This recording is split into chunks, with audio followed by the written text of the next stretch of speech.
personne, la personne a commencé à s'exciter d'abord. La personne a voulu courir de ce côté, en criant. Ah, ah. Elle est rentrée dans le frère Jean-Yves. Heureusement, c'était le frère Jean-Yves. Wow. Heureusement, c'était le frère Jean-Yves. Il est rentré dans le frère Jean-Yves. Il est tombé. Il est revenu par ici. Il a pris la gauche sur cette allée, est allé dans le fond, a pris encore la gauche jusque dans les portes. On avait encore les portes en métal en ce temps-là. La personne a sauté dans les portes comme ça. Oui. Que tout le monde dise onction. La personne est sortie de l'église, a traversé la rue. Il n'y avait pas encore de parc des chiens là de l'autre côté. Est allé tomber dans la pelouse là du parc. Que tout le monde dise onction. Et il y avait le frère Jean-Yves et le frère Luc. Je leur dis, allez les chercher. Et ils sont allés le chercher. La personne est rentrée. On l'a baptisé au nom de Jésus-Christ. Elle a été remplie du Saint-Esprit. On vit pour Dieu jusqu'aujourd'hui. Alléluia. Tout le monde dit onction. Nous avons besoin de l'onction. Il y a de ces choses que nous ne pouvons pas faire, que seule l'onction de Dieu peut faire. Que tout le monde dise onction. Nous devons nous purifier. Parce que nous ne pouvons pas faire cela de nous-mêmes. Ce n'est pas par notre capacité oratoire que nous allons accomplir l'œuvre, ce n'est pas par notre beauté ou notre apparence ou nos voix, par comment nous chantons. Non, non, non. C'est dans la prière, et dans l'intercession, dans la pureté, une vie de pureté. Nous éloignant toujours du mal et faisant ce qui est bien, que nous allons pouvoir conserver l'onction de Dieu sur nous. Vous savez, le défi est grand en avant de nous. Le monde nous pousse toujours à avoir des pensées et à mener une vie impure. C'est là dans nos faces, chaque jour. Et pendant que je mène une vie où j'essaie de mener une vie de retenue et de décence, la télévision et le film propagent l'idée que tout le monde mène une vie sauvage.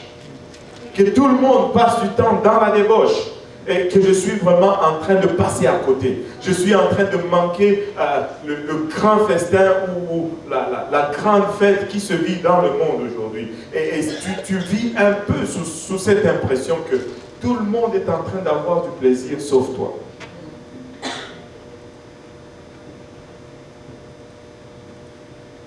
Ça, c'est vraiment le pouvoir des médias. Le pouvoir de redéfinir ce qui est normal. Tous ces comportements dangereux que nous voyons, qui sont glorifiés, non seulement transmettent un message très puissant de ce qui est accepté, mais aussi de ce qui est attendu. Aujourd'hui, non seulement on accepte qu'un enfant, adolescent, perde sa virginité avant d'entrer dans le mariage, mais on s'attend à ce que cela arrive.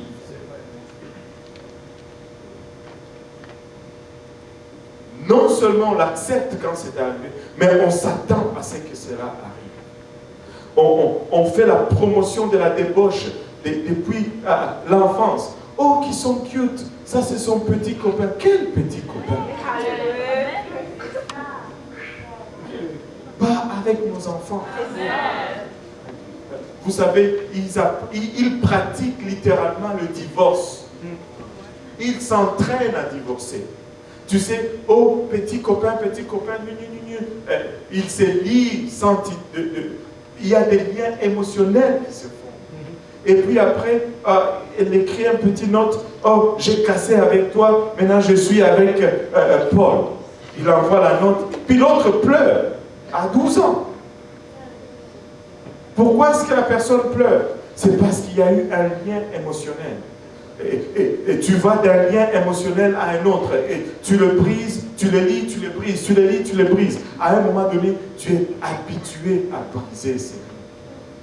Et lorsque tu rentres dans un mariage, ce n'est plus un problème. de briser le lien émotionnel. Pourquoi? Parce que tu y as passé toute ta vie à pratiquer cela, à entraîner ton cœur à briser ce lien émotionnel. Et l'autre chose, tu vois des gens qui n'ont même plus de logique. Savez-vous pourquoi? Parce que la Bible nous dit que si tu vas vers une femme ou un homme, tu t'attaches et vous devenez une seule chair. Et à chaque fois que vous vous détachez, savez-vous, tu y laisses un peu de toi et l'autre laisse un peu de lui en toi. Et là, ta pensée n'est plus à 100% toi. Tu t'attaches encore à un autre, tu t'attaches encore à un autre, tu t'attaches encore à un autre, et puis tu deviens un amalgame de, je ne sais moi, 8, 9, 10 personnes. Et tu te demandes d'où vient la confusion. Tu te dis, mais ils sont adultes, mais pourquoi ils n'arrivent pas à penser ou à voir? Mais c'est parce qu'il y a une confusion même dans leur personne psychique. Il y a tellement d'amalgames de personnalité. Une vie de pureté. C'est pourquoi on vous dit, attendez, soyez patient. Amen. Je venais de dire à quelqu'un tout à l'heure que si tu vis dans la droiture, le temps va toujours jouer en ta faveur. Tout est à l'épreuve du temps sauf la vérité. Marche droitement, le temps va jouer pour toi. Amen. Amen. Le monde irréel de médias devient au fil du temps, au fait, une prophétie qui s'auto-réalise. Ce qu'on voyait à la télé, c'est ce qu'on est en train maintenant de voir dans nos vies réelles. Avant, c'était juste un film. Oh, c'était juste un téléroman. Téléroman. Un chrétien ne regarde pas de téléroman. Un chrétien ne s'assoit pas là à ingurgiter infidélité sur infidélité et la pire des infidélités. Oh, il part avec le frère et puis après il part avec son père et puis c'est son fils et la femme du frère devient la femme du père et puis après c'est la femme du fils. C'est quoi bon, la belle et la bête. Le feu de l'amour. Infidélité sur infidélité.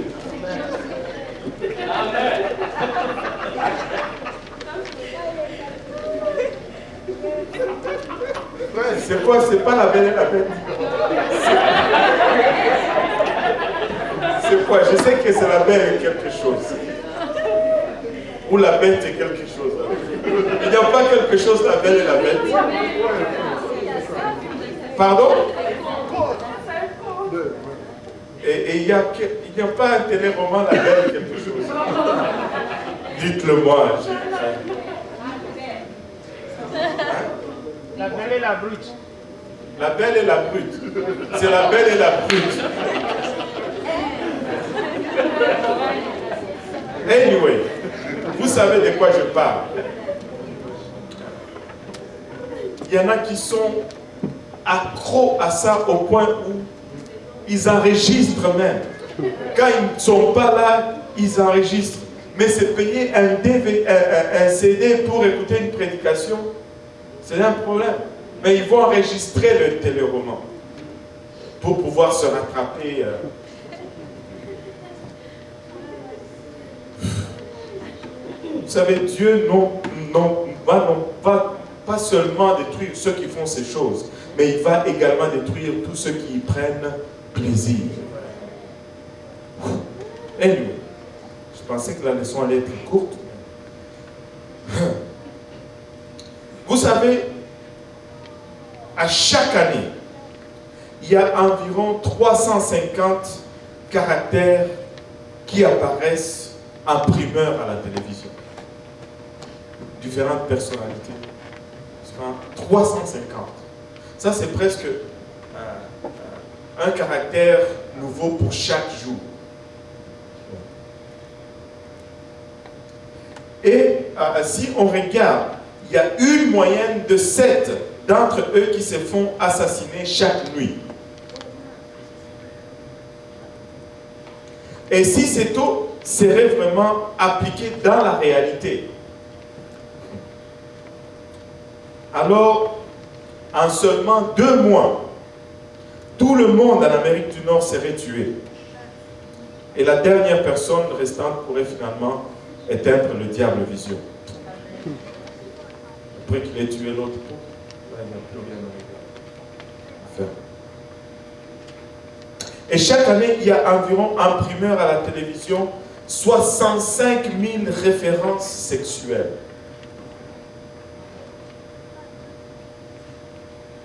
Et 7 des 8 des rencontres sexuelles dans les séries télévisées impliquent des relations extra-conjugales. 7 sur 8.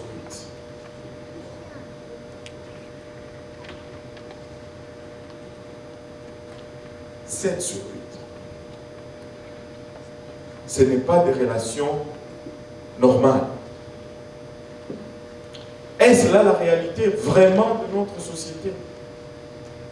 Ceci peut peut-être vous choquer, mais une étude faite à l'Université de Chicago en 1994 a démontré que la satisfaction et la fréquence sexuelle est plus grande chez les personnes mariées que chez les célibataires. Alors que dans le monde aujourd'hui, on dirait que les seules personnes qui n'ont pas d'activité sexuelle, c'est les personnes mariées. Mais les statistiques nous disent le contraire. Alors, ne sortez pas d'ici en disant que le pasteur a dit que si je veux le sexe, je dois me marier. On ne se marie pas pour cela. Si tu te maries pour le sexe, tu vas vivre un mariage misérable. Très misérable. On ne se marie pas pour satisfaire ses convoitises charnelles. Ça serait juste une prostitution déguisée. Mais écoutez, vous avez plus de chances de vivre une sexualité épanouie dans le mariage que hors du mariage. Mais si tu regardes le film, on dirait qu'à Hollywood, le seul sexe qui semble être interdit, c'est le sexe des gens mariés. Là, non. Mais les infidèles, wow, ils en ont à gogo.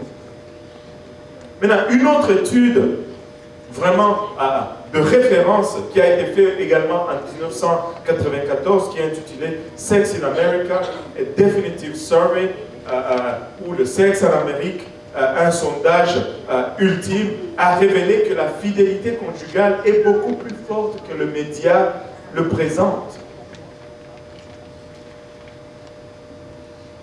Et 80% des femmes et 65% des hommes n'ont aucun autre partenaire si ce n'est leur conjoint ou leur époux ou épouse. Les hommes, nous devons faire un effort là-dessus. Les conclusions de l'étude ne soutiennent pas la notion d'une société de promiscuité, pas du tout. Elles donnent également un appui statistique aux résultats de plusieurs autres études qui montrent que ceux qui vivent ensemble avant le mariage